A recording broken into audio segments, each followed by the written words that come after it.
There is nothing. Only warm primordial blackness. Your conscious ferments in it. No larger than a single grain of malt. You don't have to do anything anymore. Ever. Never, ever. An inordinate amount of time passes. It is utterly void of struggle. No ex-wives are contained within it.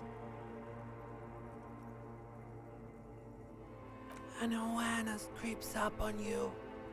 A mass lies hidden in your dead angle, soaking in some lurid acidic sauce. It's bloated and shameful, a ball of meat surrounding you. This is a terrible line of questioning, and it will only lead to more awareness of the meat thing. Ex-love, ex-tenderness. It is foolish of you to resurface to the loss. Not after all the damage you've suffered to get here. Some of it irreversible. Stay. Sail with me through the abyss of pelagic zone.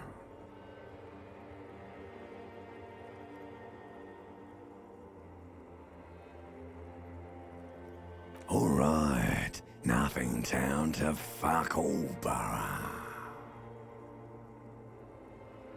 Do you want me to upgrade that to a one-way trip, sir?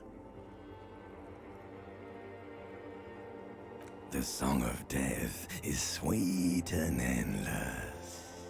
But what is this? Somewhere in the sore, bloated man meet around you. A sensation. Like a fly to the ointment, your conscience sticks to it. The limbed and headed machine of pain and undignified suffering is firing up again. It wants to walk the desert, hurting, longing, dancing to disco music. The stench of liquor rises from your mouth, and with it, an ungodly headache. A fiery streak penetrates your skull, trying to force your eyes open. It's a sound, a clarion call from hell. Somehow, you know what it is. A Caprice Canema motor carriage.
You hear a jingle. Keys are clinking in the pocket of your flare-cut pants. It says, whirling in rags, on the aluminium keyring. There is a single key on the ring. The number 1 is etched on it. It should open the door. The whirling in rags is a hostel cafeteria on the urban coast, frequented by dock workers.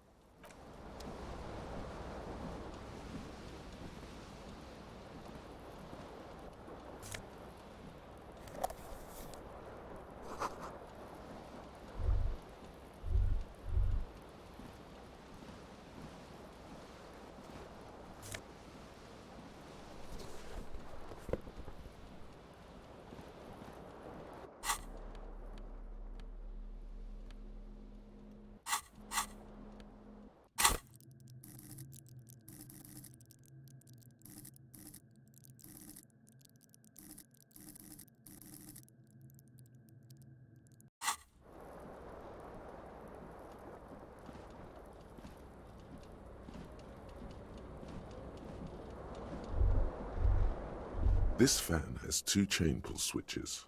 One ends in a tiny fan, the other in a light bulb. A truly horrific necktie has somehow attached itself to one of the blades. A terrible mistake. Turn the lights off immediately. You can practically feel the photons burning a hole in your brain.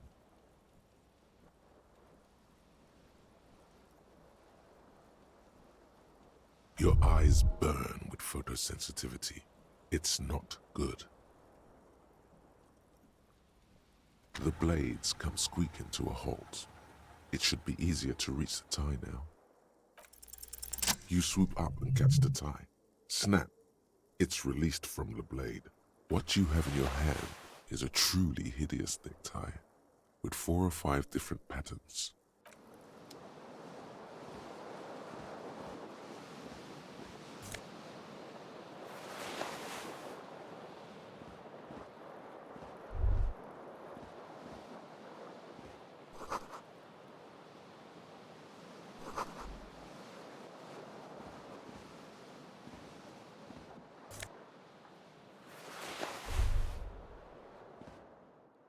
A mirror hangs above a bent and broken sink. In a fierce discharge, was this not the same Elo that founds empires and lays waste to cities, virile, uncaring towards the little things? Probably not, no. Hot water sprays from the faucet's base, and steam covers the mirror. You cannot see yourself.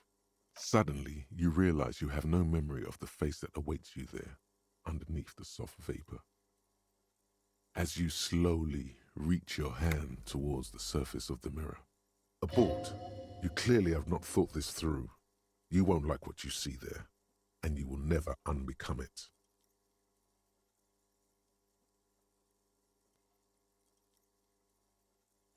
Yeah, there is definitely something wrong with it. Where to even begin?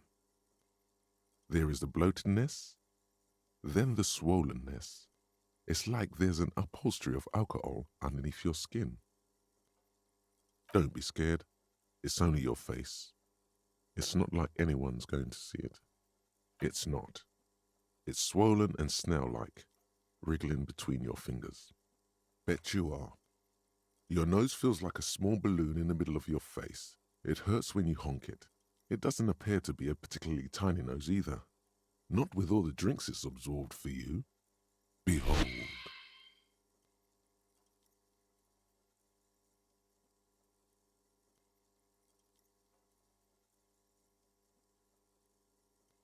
You have no idea who this thing is, do you?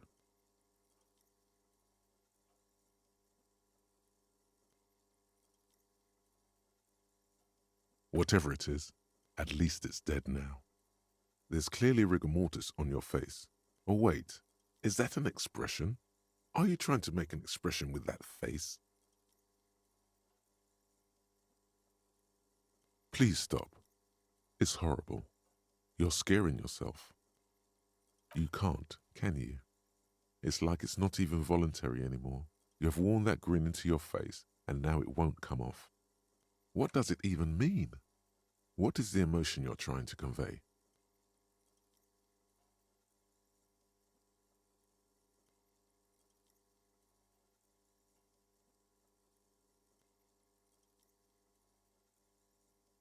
You are correct.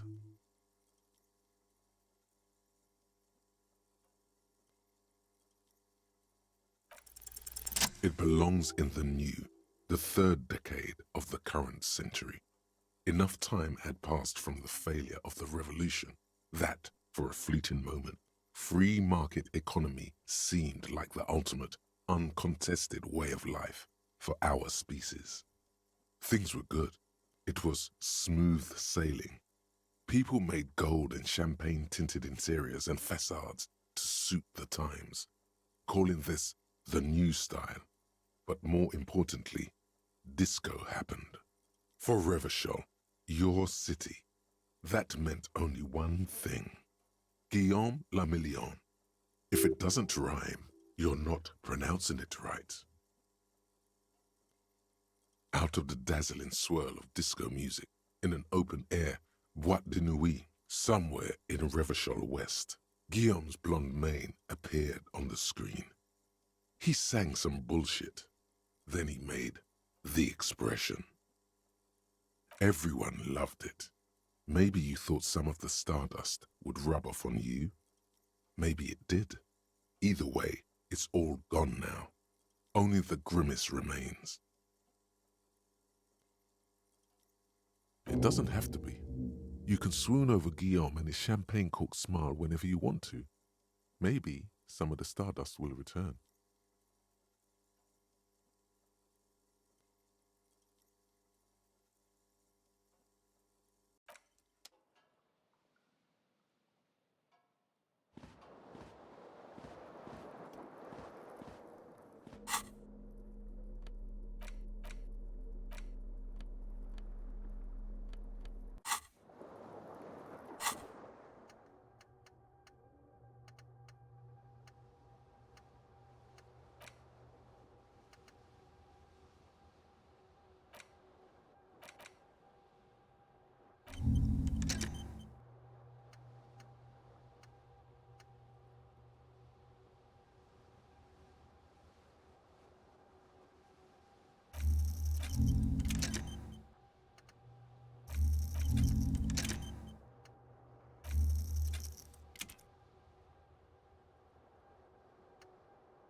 The window stands broken in its frame.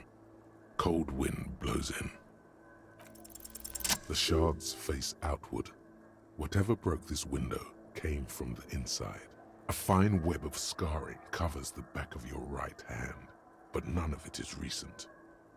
More likely a projectile than a held object. There are no fragments on the floor from pulling a tool back. It is too large for a bullet, yet too small for a piece of furniture. You're looking for something heavy and larger than your fist. The single green shoe you found fits the hole almost as well as your foot. It would congratulations. You smashed the window with your own shoe. Now you only have one. If you're lucky, you could still... A cool wind gushes in. Your toes curl up from the cold.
A mirror hangs on the bathroom wall.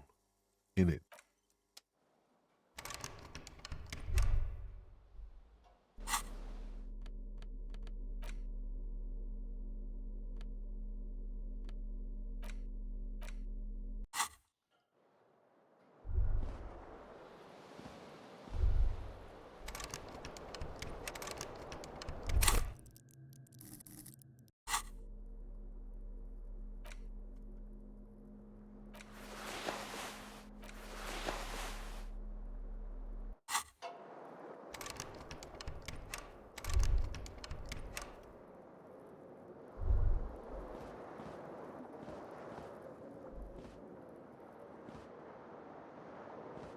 the fan stands still. The switch must be broken because the lights are off again.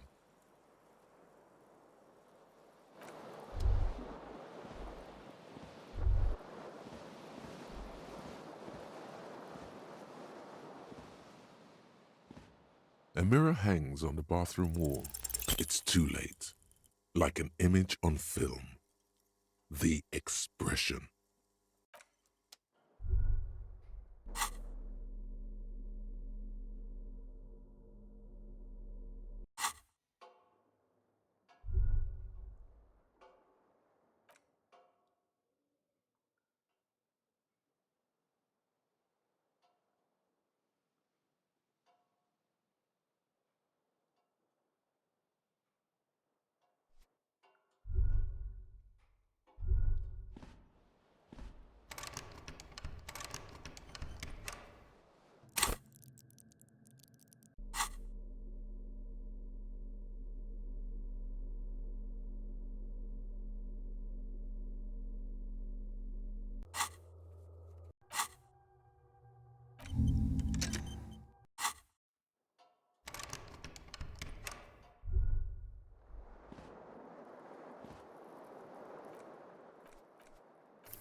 Hello, officer.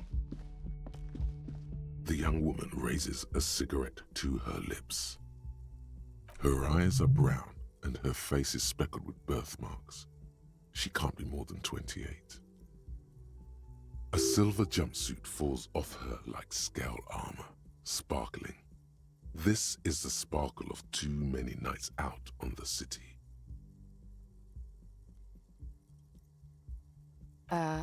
No.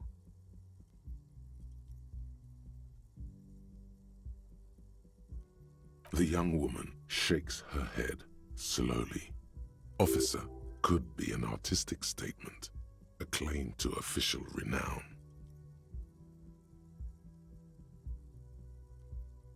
No.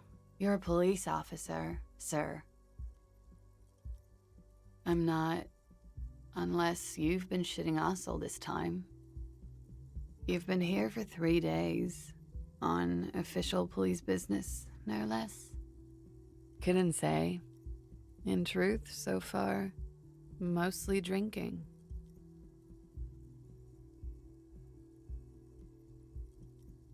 Don't be so harsh on yourself. They let almost anyone be a police officer. Could it be because of the drinking? She hasn't had time to put her makeup on. This is her morning cigarette.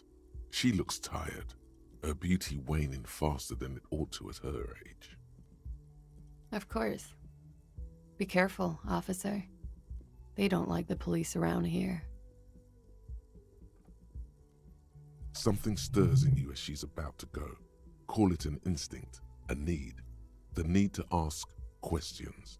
It's like you've said the words a million times before.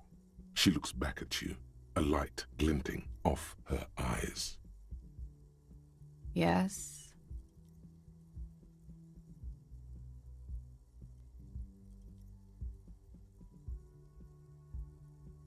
There was the usual ruckus. Loud disco music. I couldn't say. It's impossible to hear people speaking from over here. Oh, yes. Various artists. Ostentatious orchestration prime among them. Oh, that. Yeah. Whoa. The less said about OO, the better. OO were huge where I come from. I was very young then, of course. Like 7. Life gets hard, but we go on. I don't know about that. At around 2 o'clock, the disco stopped, and there was a change of pace. A slow, sad song started playing, like organ music on repeat. That went on for quite a while. Yes, there was a church in there, a really small church, like the smallest, saddest church in the whole world. That it doesn't matter anymore and that we're alone now, it was difficult to tell.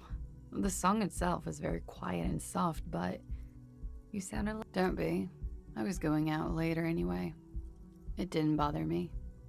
Then you started screaming and trashed the place.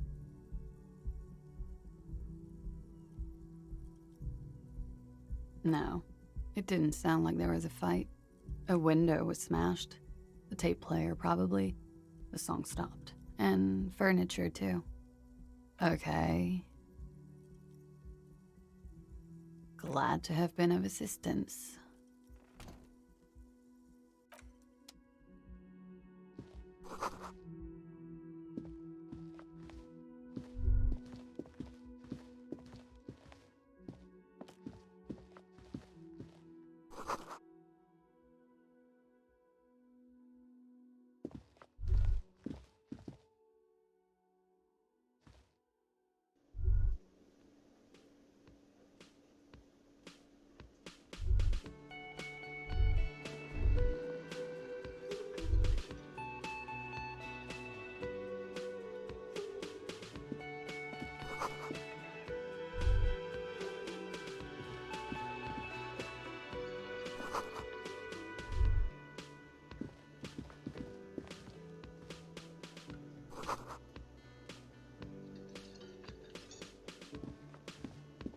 A man in his late 20s stands behind the counter, inspecting a stuffed seabird. As you approach, he gives you a sideways glance, then looks down again. Everything is cool between you and this guy. He's a big fan. Make some small talk.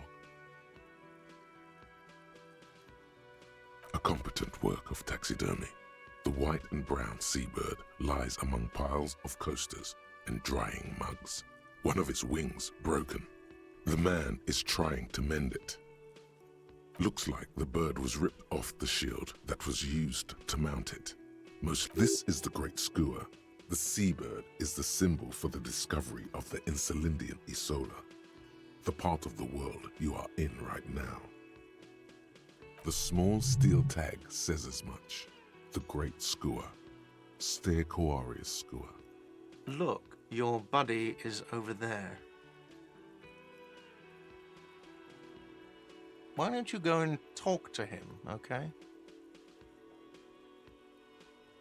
He pretends not to hear you, concentrating on the bird instead. No, I'm not the bartender. I'm the cafeteria manager. He's very animated all of a sudden. This seems like a touchy subject. Mm-hmm.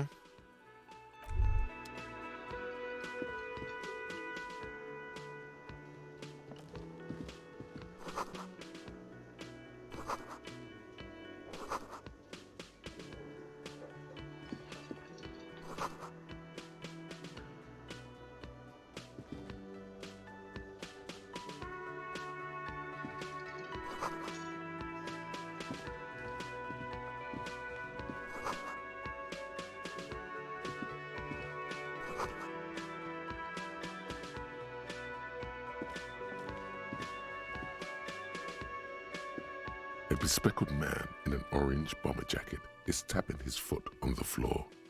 Looks like he's waiting for someone. As you approach, he narrows his eyes and extends his hand in greeting. On the sleeve of his bomber jacket, as well as on its back, are the same enigmatic white rectangles as on your blazer. Hello, I'm Kim Kitsuragi, Lieutenant, Precinct 57. You must be from the 41st. You realize he's waiting for your name.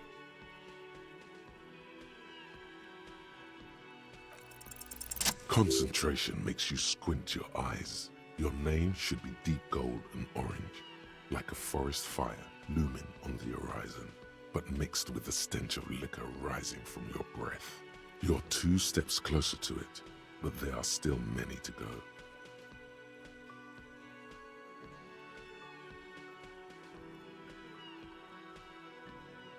Very well, officer. It looks like we had a little scheduling error on Sunday. Saturday too, actually. Have you had time to talk to the manager here? What he means is, he has been trying to meet up with you for 2 days, but you have been otherwise occupied. If you don't mind, we should talk to him again. Ask him for a rundown of the area. Now that I'm here as well. I understand the scene is out back, right? It also wouldn't hurt to assure him the police are finally here. In full force, I mean. Have you mapped out the initial interviews? Good. But even if you haven't, we'll have time for that after we take a look at the coroner's case. Have you removed the dead body from the tree? Does that mean the body is no longer in the tree? So, the body is still in the tree, where it has been hanging for 7 days straight. We should go there as soon as we are done talking to the owner.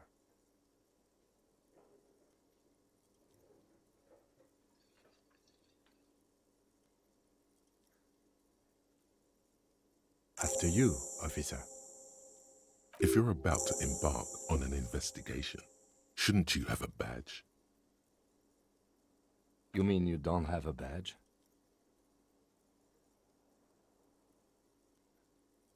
Losing your identification card is a serious matter. My vehicle has a shortwave. You can use it to report your badge missing. I advise you to try to locate it as quickly as possible, but getting the body down should still take precedence. Lieutenant Kitsuragi is now in your party. You can talk to him whenever by interacting with him.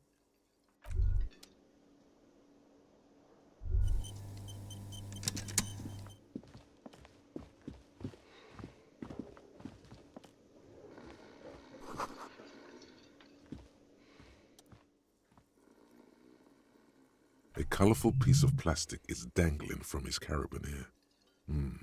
Makes your finger on the counter rolled out of his open hand. You see a blister pack of headache medicine. It's a dock worker's ID, doubling as a shift card and a job permit. The man does not mind.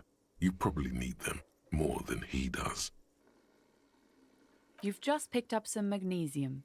This item is stored in the bottom left corner of the screen above your character portrait. Use magnesium to heal your morale if you have morale damage. Your fingers find their way into the shackle, flicking open its spring-loaded gate. The metal loop holds the plastic ID, and then the man emits a loud snore. Is he about to wake up? Doesn't look like it, but you never know. Better be quick.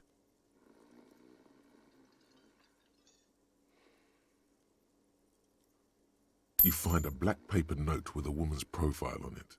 Seems like this woman lived centuries ago. The note says 5 Real. It feels nice and greasy. You slip the plastic ID card out of the loop and pocket it. The man continues to snore. Just for the record, you look nothing like the man on the document.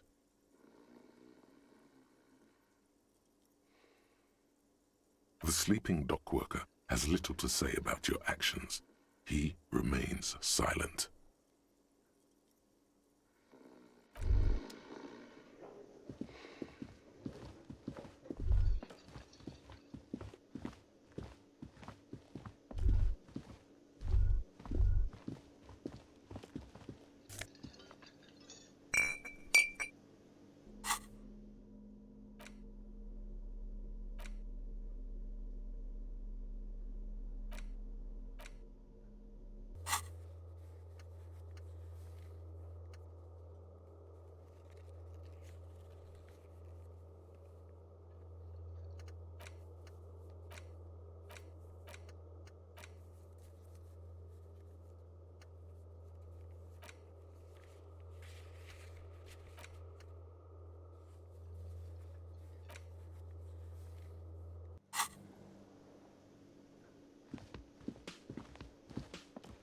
The man with the unimpressive beard notices you approaching.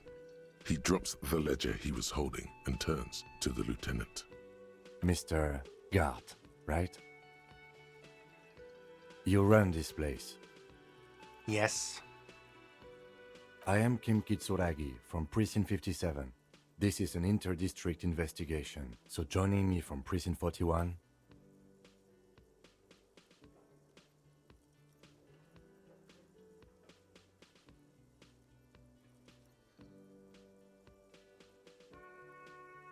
What?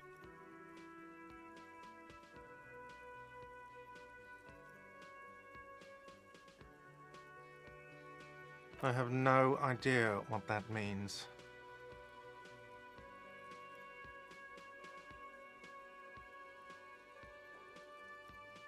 What is this, a joke to you? Is this what you get when you call the police now? This guy? We've been waiting for a week here. Sir, I understand your concern, but we are here to do a job. And for us to do it, I need you to stay calm. Yes, of course. I know it took us a while to arrive at the scene, but it also took you a while to call us. It was you who placed the call, correct? No, I only just got here. It was probably Sylvie who called you. She usually works the bar here. I'm only temporarily taking over her duties. Do you have her number? As a matter of fact, I do. This sounds like something you can use to call this Sylvie later. You said you just got here. From where? Are you a local? What, of Martinez? No. I live in Jamrock. I only sometimes come here to keep an eye on the place. This is just one of the many, many cafeterias I manage. But you still know your way around, yes? In case we need directions. Yes, I know where some things are, but as I said, I don't live here. I just used to work here. And I'm not going to start working here again, if that's what you think. I didn't imply that. Detective. He probably means this is where you step in and ask your questions. His face expresses profound doubt in your asking about the body's location before asking if he killed him. People give up information in the more innocuous questions, which you can later use in the more sinister ones. She went away because none of your business. Have they not been telling you you're a cop?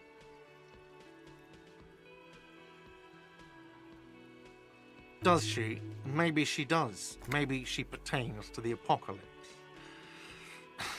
Sylvie is not here because I asked for her number. The dead body out back didn't help either, but it was mostly me. I hope you appreciate that. Thank you.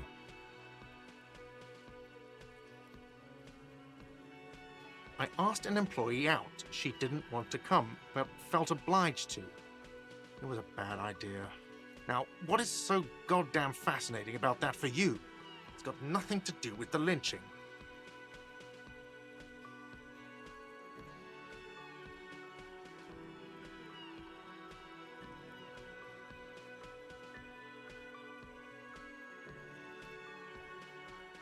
Forget it.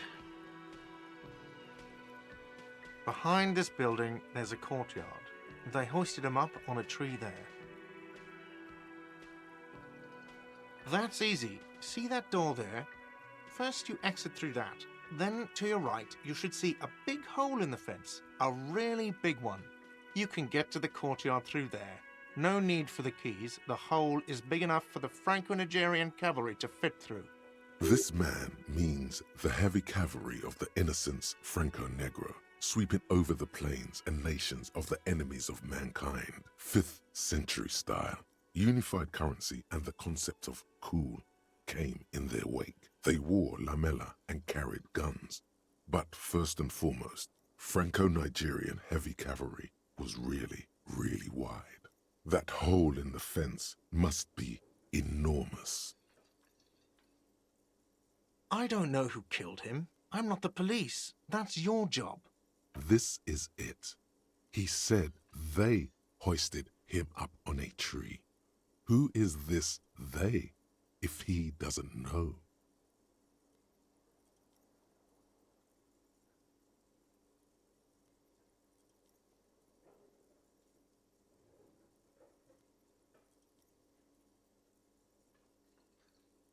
Oh, people are saying it was the union dock workers, that it was a lynching. The locals, the customers, the people who eat here, a lot of dock workers eat here. Sylvie told me everyone knows the dock workers did it. Did the debarders themselves tell her this, or is it a rumor? I don't really know. You'll have to ask her. I would suppose it's because they have nothing better to do. You mean the strike? Yes, the strike. The man they hanged was a security guard for the harbour company, I hear. A mercenary. The unionistas probably thought they'd send a message. The lieutenant turns the page in the little notebook he's been scribbling in. Let's go. Not so fast. You owe me 130 real.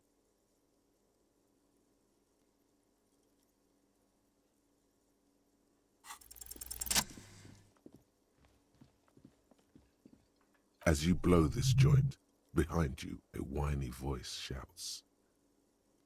Real mature, man. Real mature.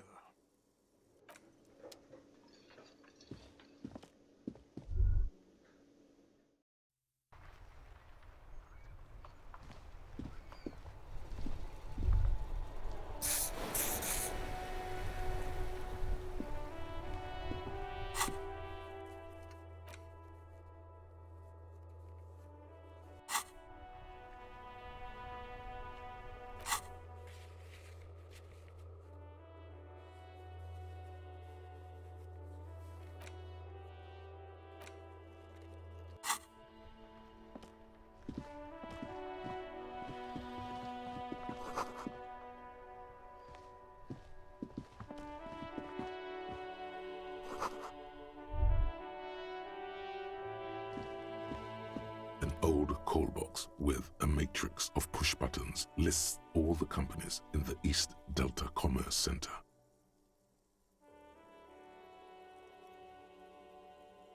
This button looks new, but someone has removed the name card. Nothing happened. Huh. This button looks new. It's probably not connected yet.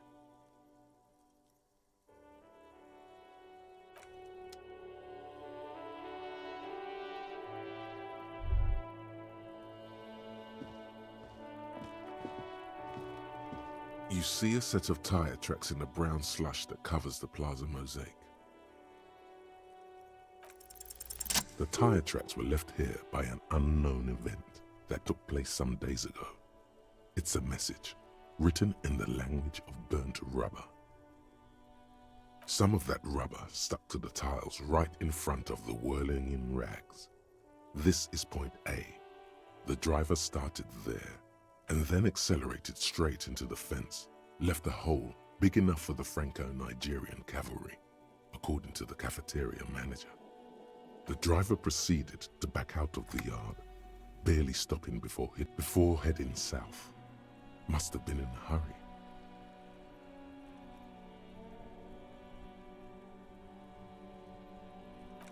You are correct. This is a rather motor carriage-friendly city. I'm not sure. There are plenty of traffic accidents waiting to happen in Martinez. With a jam right here on the roundabout, I would keep them separate. You could follow the track south. There seems to be a canal there. See where they went, if you find the time.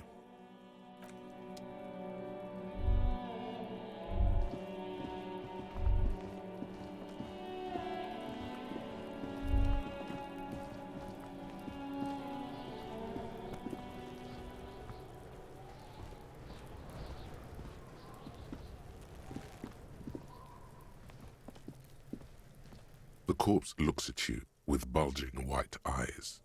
The face around them does not look human. It's swollen and ready to burst. His lips are fish-like and his tongue like a ball gag in his mouth. You seem to be holding your breath. A cargo belt twists his neck at an unnatural angle. The body below appears stiff. It's letting out an ungodly rot. The smell seeps in even through your clenched nostrils.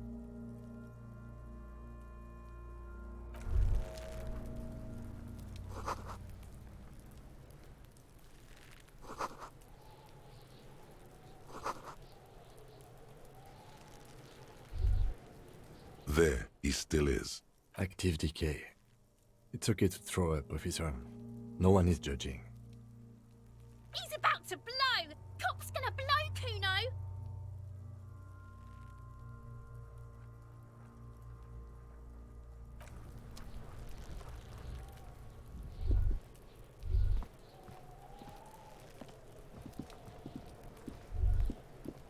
There are several footprints in the mud, left by work boots. Anywhere from 6 to 12 pairs have walked here.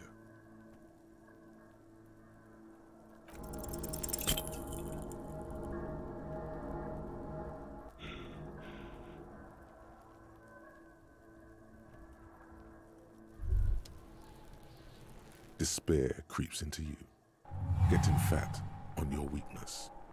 Whatever noble intentions you once had as a police officer, it's eating them all up now. You're still coming up with sentences. That's a step up from total annihilation, right?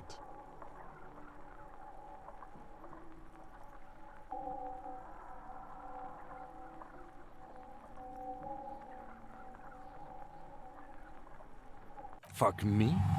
Please leave the rage you have for after we finish the investigation. Nothing you can say would make you feel any better now. Cop gives up the detective genre for social realism. Another police officer resigned from the RCM following a nervous breakdown.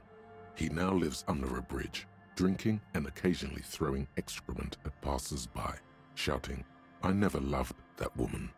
When asked to comment, former colleagues objected to the theory that his psychological disintegration was precipitated by his wife leaving him. It's because the Furrows lost that match.